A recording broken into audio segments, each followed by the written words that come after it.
ጎይታ ሰማያቱ ጎይታ ምድሪ ባሕሩ ኣበይ ሸሚምካዮም ነቶም ዝፈከሩ ኣሕፈሮም ንጸላም ቀጊድካ ብርሃን ዝወላዕካ ኣድምን ጸላእትኻ ኣሕፍሮም ከም ስምካ ኣሕፈሮመይ ንኣክልበይ ኣሕፈሮመይ ሓበን ህዝበይ ኣሕፈሮም ብስሖም ቀማሚሮም ኣትዋር ተኾመሩ ነሲልዎም ነይሩ ፈጠርቶም ዝሰሩ ኣሕፈሮም እሞ ናይተኻእለ ለኣኽቶም ይሕዘኑ ምልክት ስዕሮቶም ወጮ ይከደኑ ማሕላ ናይ ገጽ ዛንታ ዝዓበዩ ጽልቂ ኣልቦ ፍጥረት ሰይጣን ዘሳስዩ ዓመፅ መቐነቶም ልዕሊትን ኣማቶም ሰላም ተኸታተልቲ ሶል ሚድያ ጽቡቕ ናይ ዕረፍቲ ግዜ ቀዳም ሰንበት ክኾነልኩም እንዳተመነኹ ክንድቅስ ክንትስእ ኤርትራውነት መንነት ኣይንረስዕ እንዳበልኩ እቶም ሳብስክራይብ ዘይገበርኩም ሳብስክራይብ ትገብርኹም ከዓ ብላይ ክጅምሩ እንዳተላበኹ ኩላትኩም ተኸታተልቲ ሶል ሚድያ ደጊመ ደጋጊመ ኣብ ሂወትኩም ዓወት ኣሳልጦ ምሩቕ ውሳነ ጥዕና ይምነየልኩም ሎሚ ኣዝዩ ኣገዳሲ እዋናዊ ዛዕባ መደብ ሒዝና መፂና ኣለና መራሕቲ ናይ ትግራይ ዘለዉ ውድባት ንበሎም ዋላ ውልቀ ሰባት ልዕሊ ዝኾነ ነገራት ህላውነቶም ንኸረጋግፁ ዳርጋ ናብ ሚድያ እዮም ዝጎዩ ናብ ሚድያ ዘሎ ቅድድም ናብ ምዝራብ ዘሎ ቅድድም ናብ ኣኼባ ዘሎ ቅድድም ኣብ ትግራይ ካብ ዓለም ቀዳመይቲ ክትብላ ትኽእል ኢኻ ማለት እዩ ኣኼባን ከምኡ ከዓ ምዝራብን ማለት እዩ ስለዚ ኣብ ትግራይ ሓደ ነገር ተፈጢሩ ኣሎ እቲ ተፈጢሩ ዘሎ ከዓ ካብቲ ቅድሚ ሕጂ ዝነበረ ካብ ንቡር ወፃኢ ማለት እዩ እቲ ካብ ንቡር ወፃኢ ንብሎ ዘለና ነገር ከዓ ሓደ ንሱ እንታይ እዩ ጀነራል ታደሰ ወረደ ፕሬዝዳንት ናይ ክልል ትግራይ ኮይኑ ኣልዕል ኣቢሉ ኣብይ ኣሕመድ ባዕሉ መሪፅዎ ንሱ ማለት እዩ ነኸምስል ማለት እዩ ኣብ ሓደ አጋጣሚ እንታይ ክብል ተዛሪቡ ነይሩ ኣብይ ኣሕመድ መለከት ስምምነቱ ከሁሉ ፓርቲዎች ውጣጣ ነው እኛ ምናል አንፈልግም ብልጽግና አይፈልግም ግድ የለም እናንተ የሚመቻቸው ምረጧል የሚመቸን ጌታቸው ነው አሉ ጌታቸው ፕሬዝዳንት ሆነ ጌታቸው በፍጹም አንፈልግም ብሎ አባረሩና የሚመቸን ታደሰ ነው አሉ ታደሰ ተመረጠ አሁን ደግሞ ታደሰ ሲባረር እንጠብቃለን እኛ ሰው አልመረጥንም መራጭ እነሱ ናቸው መርጠው የማይስማማቸው ወብጣም ይዝገርም ኣብይ ኣሕመድ ማለት መደናገር ሎቅማፅ ሓሳዊ ጌታቸው ረዳን ከምኡ ታደሰ ወረደ ጀነራል ጻድቃን ነቶም ኣብ ውዕል ፕሪቶሪያ ዝተሳተፉ ኩላቶም ካብታ ግናይ ትበሃል ማለት እዩ ፀረ ኤርትራውነትን ፀረ ትግራይን ካብኣ ፀበል ሰትዮም መፅኦም ካብ ፕሪቶሪያ ከዓ ቀዳምነት ነቲ TDF ሓይሊ በታቲንካ ከመይ ጌርካ ነቲ ዘሎ ነቲ ዝተረፈ ከዓ ኣኻኺብካ ናብ ክልል ኣምሓራ ብሒሮ ከዓ ናብ ዓሰብ ወይ ከዓ ናብ ኤርትራ ንምምፃእ ነይሩ እቲ መደብ ክሰልጦም ኣይከኣለን ሕጂ ጌታቸው ረዳ ባዕሎ መሪፅዎ ክንሱ ታደሰ ወረደ እውን ከምኡ ባዕሉ መሪፅዎ ቀርቡ ሰባት ዝበሃሉ ደብረፅዮን ይቅርቡ ንደብረፅዮን ኣይቅበሎን እየ ንኻልኦት እውን ኣይቅበሎም እየ እንዳበለ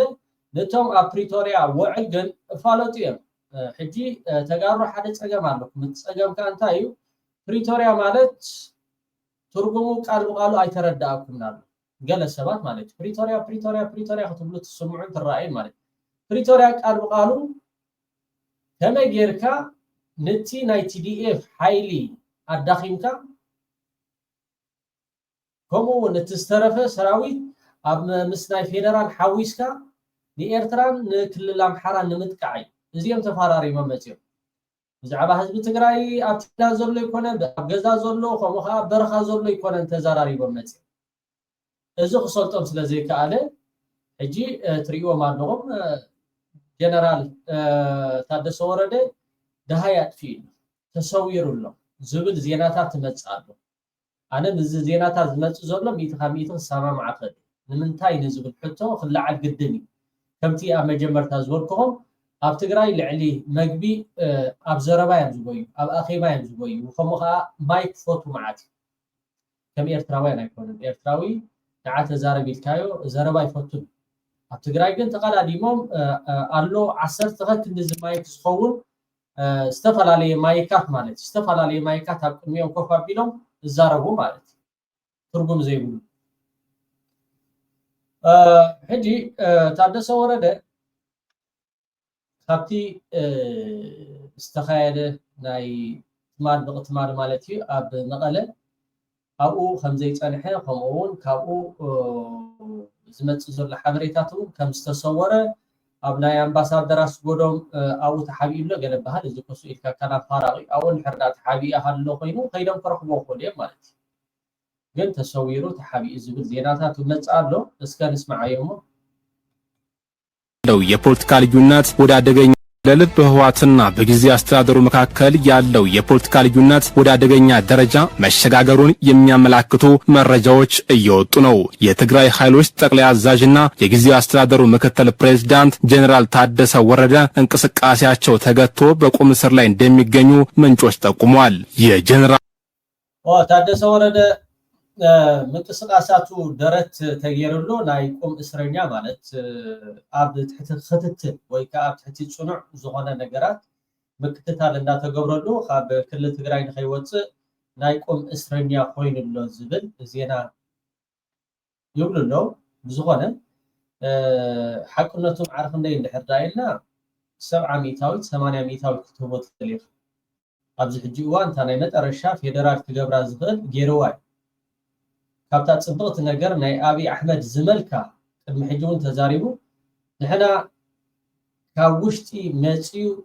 ዘፍርሰና ዝኾነ ሓይሊ የለን ንሕና ግን ከም ተመክሮ ወይ ከዓ ነቲ ቅድሚ ሕጂ ንሕወሓት ካብ አዲስ አበባ ክንሰጎ ከለና ካብ ውሽጢ ወፂና ኢና ንሕና ከምኡ ተመክሮ ስለ ዘለና ናይ ምብትታን ነተጋሩ ጽቡቕ ገይሩ ተጻዊቱሎ ኣብዛ መጨረሻ ግን እዚኣ ነገር እዚኣ እንድሕር ዳ ጌርኩም ብጣዕሚ ንፉዓት ኢኹም ዕዉታት ኢኹም ማለት እዩ ነዛ ነገር እዚኣ ክትገብሩ ተዘይክልኩም ግን ታደሰ ወረደ ማለት ዳርጋ ስልሕሚ አብይ አሕመድ ሪኢኹም ራእይዎ ማለት በቁም እስር ላይ እንደሚገኙ ምንጮች ጠቁመዋል። የጀነራሉ ሁኔታና የአጃቢዎቹ መሰወር በደረሰው መረጃ መሰረት ጀነራል ታደሰ ወረደ ከትግራይ ክልል ውጪ ወደ አዲስ አበባም ሆነ ወደ የትኛውም የሀገሪቱ ክፍሎች እንዳይንቀሳቀሱ እገዳ ተጥሎባቸዋል። በአሁኑ ወቅት መቀሌ በሚገኘው ሐምድና ሆቴል አካባቢ በአምባሳደር ፍስሐ ናይ ትማሊ መደብ ኣንቢበ ነይረ እቲ ንባብ ከዓ ዋላ ብናይ ኣየር ምልክት ገይረውን ኣብ ላይፍ ኮለና ዘርጊሐ ነይረ እሱ ከዓ እንታይ እዩ ንኣዲስ ኣበባ ወይ ከዓ ንኸይወፅእ ከም ዝተፈልከለ ንኣዲስ ኣበባ ንኸይከይድ እውን ጽኑዕ ክትትል ይግበረሉ ከም ዘሎ ኣብቲ ኤርፖርት ከባብን ከምኡውን ትእዛዝ ተዋሂቦም ከም ዘሎ ሓበሬታ ሂብና ነርና ማለት እዩ ሕጂ እውን ከምኡ እዩ ዝብል ዘሎ ወረደ ከትግራይ ክልል ውጪ ወደ አዲስ አበባም ሆነ ወደ የትኛውም የሀገሪቱ ክፍሎች እንዳይንቀሳቀሱ እገዳ ተጥሎባቸዋል። በአሁኑ ወቅት መቀሌ በሚገኘው ሐምድና ሆቴል አካባቢ በአምባሳደር ፍስሐ አስገዶም መኖሪያ ቤት ተጠልለው እንደሚገኙም ታውቋል። ጉዳዩን አነጋጋሪ ያደረገው አምባሳደር ፍስሐ ለተቃራኒው የህወሓት ቡድን ለነወይዘሮ ፈትለወርቅ ሞንጀሪኖ የቅርብ ሰው እንደሆኑ መታወቁ ነው። ጀነራል ታደሰ አማራጭ በማጣታቸው በዚህ ቤት ለመቀመጥ እንደተገደዱ ምንጮች ገልጸዋል። ከዚህም ባለፈ የጀነራሉ የግል ጠባቂዎች ወይም አጃቢዎችና የሚጠቀሙበት ተሽከርካሪ የት እንዳሉ ራሳቸው ጀነራሉ እንኳን እንደማያውቁና ሁኔታው ወደ ቁም እስር መቀየሩም ተዘግቧል። መተናነቅና ወታደራዊ እንቅስቃሴ በሁለቱ ወገኖች መካከል ያለው ውጥረት ተናንቀዋል በሚል ቃል የተገለጸ ሲሆን ይህም የፖለቲካ ሽኩቻው ወደ ጉልበትና ወታደራዊ ማስፈራሪያ ማምራቱን አመላካች ነው። በተለይም ከኤርትራ ሻቢያ ጋር በተያያዘ የቀረበው መረጃ እንደሚያመላክተው የህወሓት ጽሕፈት ቤት ከሻቢያ ጋር በመናበብ ፖለቲካዊና ወታደራዊ ጽዳት እርምጃ ለመውሰድ እንቅስቃሴ ጀምሯል ተብሏል። ይህን ተልዕኮ ለማስፈጸም መቼም በደይ ሻዕቢያ ባቃ ጻዕዳ ሽጉርቲ ከምኡ ከዓ አዝማሪኖ ሰሌኖ በርተሜል ይኽትጥቀምሉ ኣብ ኩሉ ይኽትእትዎ ሻዕቢያ መቼም አይደለም ትርዳእኒ ክእል ካብቲ ዝሕጉሰካ ነገር ግን ኣብ ዝተሰዓረ ነገር ኣይኮነን ዝእትዎ ሓደ ነገር ክሰዓረ ከሎ ሻዕቢያ ይእትዎ ማለት እዩ ዳስ ዋይ ከዓ ቁርብተይካ ደስ ብለካ ማለት እዩ እምበር ሻዕቢያ ኣብ ከምዚታት ዓይነት የለን ሻዕቢያ ምስ በዓል ኣሜሪካ ምስ በዓል ቻይና ምስ በዓል ሩስያ እዩ ዘሎ እቲ ጉዳይና ማለት እዩ እዚ ጉዳይ እዚ ግን ታደሰ ወረደን መሓዝ ከም በዓል ጆን መዲድ ከም በዓል ጀነራል ምግበይ ኣለው ነው እሳቶም ማይ ድዮም ዓሚኾም ዘለው ታደሰ ወረደ ይሕሊፎ ክህቦም እሞ ከዓ አብይ አሕመድ ከዓ ህዝብ ትግራይ ረጊጹ እኮ ናብ ኤርትራ ይመጽእ ነተጋሩ እኮ ነቶም ላዕለዎት ሰበስልጣናት ከም በዓል ታደሰ ወረደ ዝበዝሐ ንብረቱ ማለት እዩ ኣብ አዲስ አበባ ስለ ዘሎ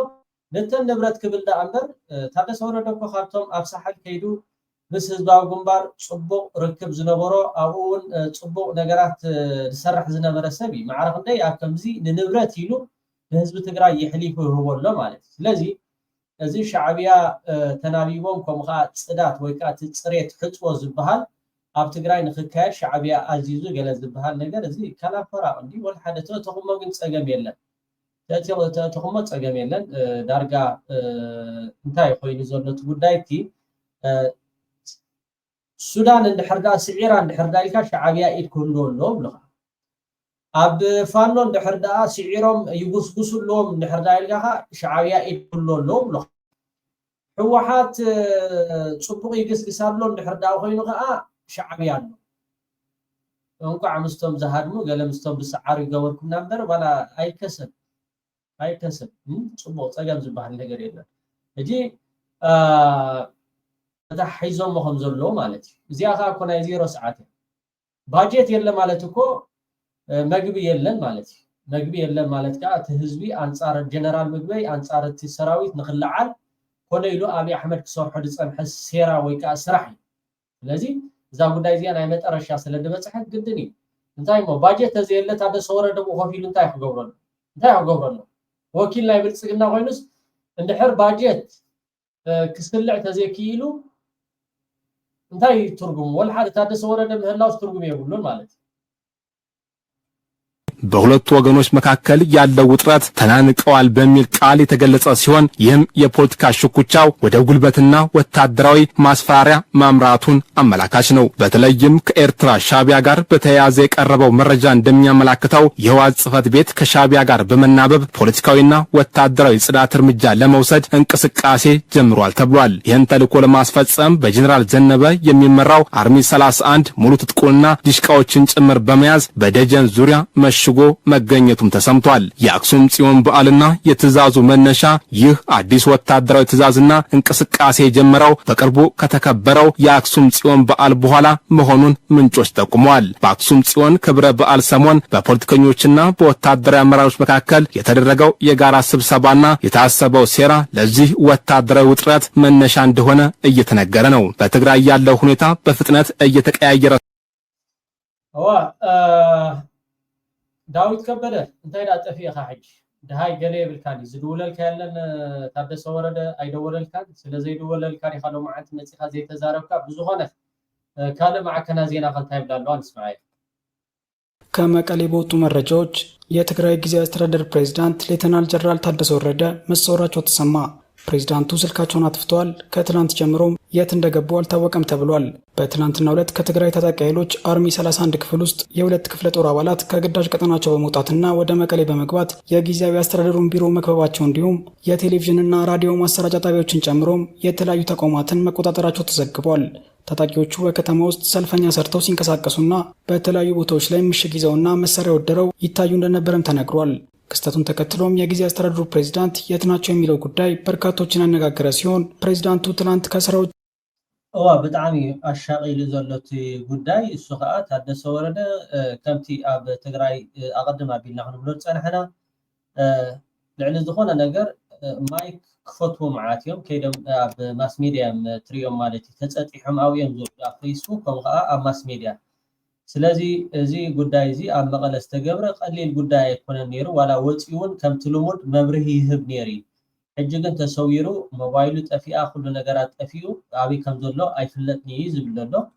ፕሬዝዳንት ሌተናል ጀነራል ታደሰ ወረደ መሰወራቸው ተሰማ። ፕሬዝዳንቱ ስልካቸውን አጥፍተዋል። ከትላንት ጀምሮም የት እንደገቡ አልታወቀም ተብሏል። በትላንትናው ዕለት ከትግራይ ታጣቂ ኃይሎች አርሚ 31 ክፍል ውስጥ የሁለት ክፍለ ጦር አባላት ከግዳጅ ቀጠናቸው በመውጣትና ወደ መቀሌ በመግባት የጊዜያዊ አስተዳደሩን ቢሮ መክበባቸው እንዲሁም የቴሌቪዥንና ራዲዮ ማሰራጫ ጣቢያዎችን ጨምሮም የተለያዩ ተቋማትን መቆጣጠራቸው ተዘግቧል። ታጣቂዎቹ በከተማ ውስጥ ሰልፈኛ ሰርተው ሲንቀሳቀሱና በተለያዩ ቦታዎች ላይ ምሽግ ይዘውና መሳሪያ ወደረው ይታዩ እንደነበረም ተነግሯል። ክስተቱን ተከትሎም የጊዜ አስተዳደሩ ፕሬዝዳንት የት ናቸው የሚለው ጉዳይ በርካቶችን ያነጋገረ ሲሆን ፕሬዝዳንቱ ትናንት ከስራ ውጭ ሆነው መዋላቸውና በግለሰብ ቤት ውስጥ ተደብቀው እንደዋሉ ተነግሯል። ጀነራል ታደሰ ወረደ በቂ ጥበቃ እንኳን አልተደረገላቸውም። በአሁኑ ሰዓትም ስልካቸውን አጥፍተው ጠፍተዋል ተብሏል። አንዳንድ የመቀሌ ምንጮችም አሁን የትግራይ ጊዜያዊ አስተዳደሩ ስልጣንና ወታደራዊ ኃይሉ ከጀነራል ታደሰ ወረደ እጅ ወጥቷል። ጊዜያዊ አስተዳደሩ ምንም ሚና የለውም። ፖለቲካ ኃይሉም በእነ ሞንጆሪኖ ቡድን ስር ወድቋል። ወታደራዊ ኃይሉም በእነ ጀነራል ፍስሐ ማንጁስ ቁጥጥር ስር ገባ።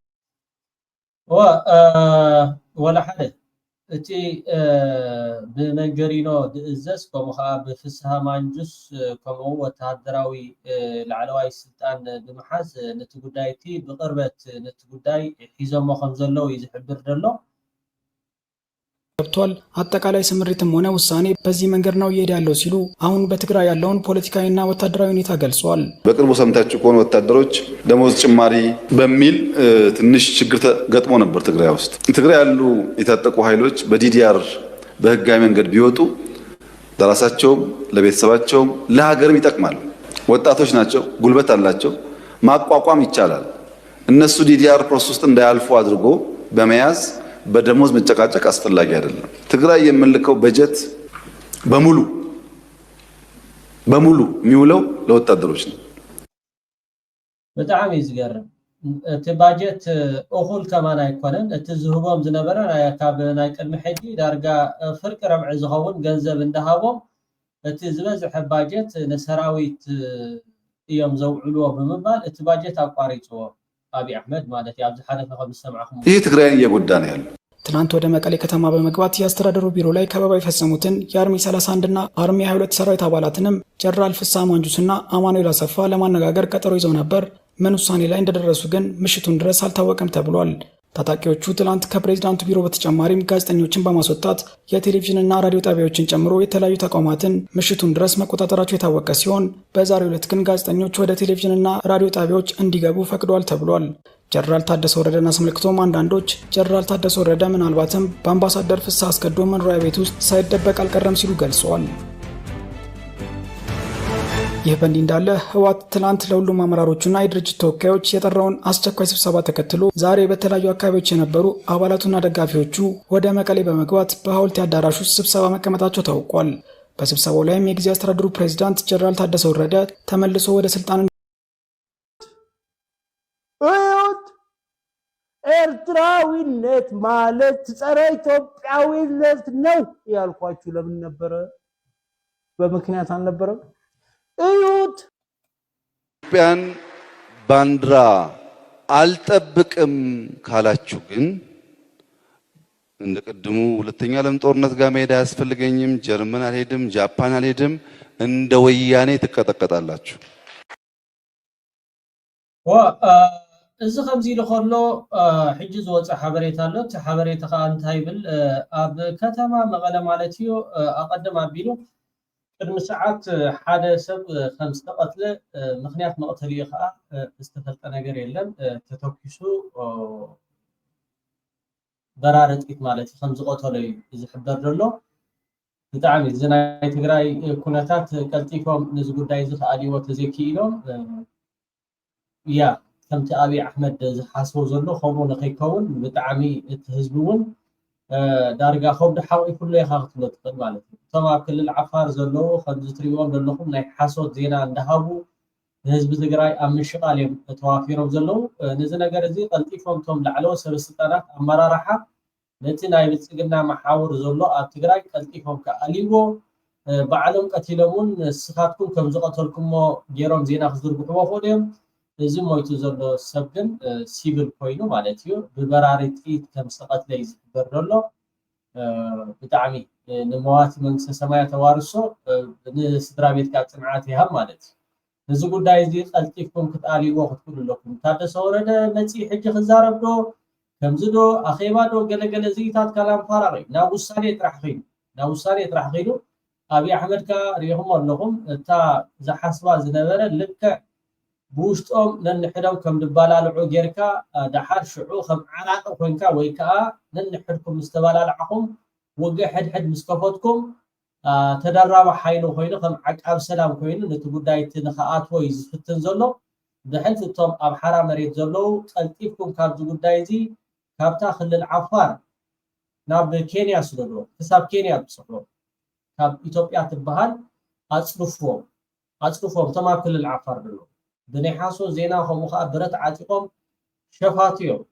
ሱልኳታት በመግባር ዝኾነ ነገራት ዕንቅፋት ወይ ከዓ ህዝብ ትግራይ ኣብ ምሽባር ተዋፊሮም ክሰርሑ ስለ ዝኾኑ እዚኣቶም ስጉምቶ ክወስዱ በዚ ጋጣሚ ፃውዒትና ነቕርብ ብጣዕሚ ዝሕዝን ካልእ ናይ ሰንበት ብጣዕሚ ኣዝያ ደስ ዝበለትኒ ማለት እዩ ኤምባሲ ናይ ጅዳ ናይ ስዑድ ዓረብ ሓንቲ ደርፊ ክጋብዘኩም እየ ኩላትኩም ተኸታተልቲ ሶል ሚድያ ከዓ ደጋጊመ ኣብዞ ዘለኹም ሰላም ኮይኑ ይብዛሕ ሰዓት 6 ብኣቋጣጥራ በርሊን ታይም ኣብ ሶል ሚድያ የራኽበና ሓደ ዓቢ ጋሻ ኣብ ሶል ሚድያ ዓዲመ ኣለኹ ሆን ብሎ የኢሳያስ መወገድ ሩቅ አይደለም ኦልሬዲ ተቦርቡሮ ተሸርሽሮ ያለቀ ነው የኢሳያስን እድሜ የሚቀጥሉት እነማን ናቸው ነው ጥያቄው የኢሳያስ እድሜ እንዳያጥር የሚያደርገው አንደኛው ህወሓት ነው በተለይ ከምን ጋር ተያይዞ ከባህር በር ጋር ተያይዞ ኢትዮጵያ የባህር በር እንዳታገኝ ሆን ብሎ ጥቁር አሻራ ጥሎ ሄዷል እንዲመለስም አይፈልግም ያ ጥቁር አሻራ እንደ ጥቁር እንደሆነ እንደ ጠቆረ እንዲቀር ነው የሚፈልገው ህወሓት ምክንያቱም ነገ ከነጎዲያ ያለው መንግስት ወደ ባህር በር ማግኘት ከቻለ በቃ ምንም ነገር ምን ያህል ባንዳ እንደነበረ ቲፒኤልኤፍ ይታይበታል ስለዚህ ለኢትዮጵያ ባህር በር ማግኘት ከኢሳያስ በላይ ደንቃራው ቲፒኤልኤፍ አንዳንዶቹ በድፍረት ወጥተው ኢትዮጵያ ወደ ባህር በር ሄዳለው ብትል ከሻቢያ ጋር ተሰልፈን እንወጋታለን እኮ ሲሉ ሰምታችኋል ከባዶ የመነጨ እንዳይመስላችሁ ቢኮዝ ቲፒኤልኤፍ የተደራጀው በመሰረቱ ኢትዮጵያን የባህር በር ለማሳጣት ነው የግብጽ ተልእኮ ነው ድርሽ እንዳትል ኢትዮጵያ ነው የባህር በር የተፈለገው በአንድ በኩል ሻቢያ እንዳይወገድ እድሜ እንዲረዝም የሚያደርገው ቲፒኤልኤፍ ነው በሌላ በኩል ቲፒኤልኤፍ በምንም ታምር ኢትዮጵያ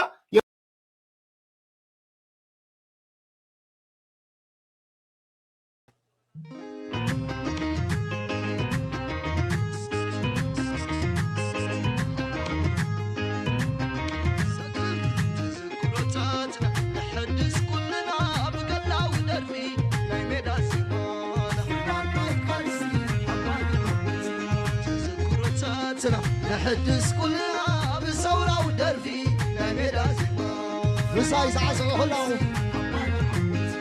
اعترالني كبارالني نابزا وقبال هاي كلنا نسعسع اعترالني انا كبارالني نابزا وقبال زسلفني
يوانا جفالو أميدا إريترا حران غوت تكون بحبنا كلنا نقرف اسمعوا السراويت الساعة بمرا يوانا جفالو أميدا إريترا حران غوت تكون بحبنا حران غوت تكون بحبنا أتعلم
قالوا تلوى ولاد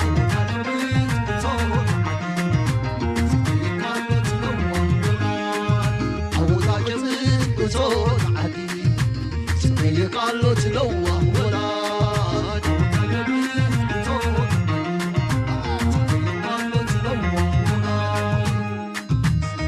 عبيت علتا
صغيرات كلنا فرصة بعدين رأيت صغيرات يا شباب يا شباب سعود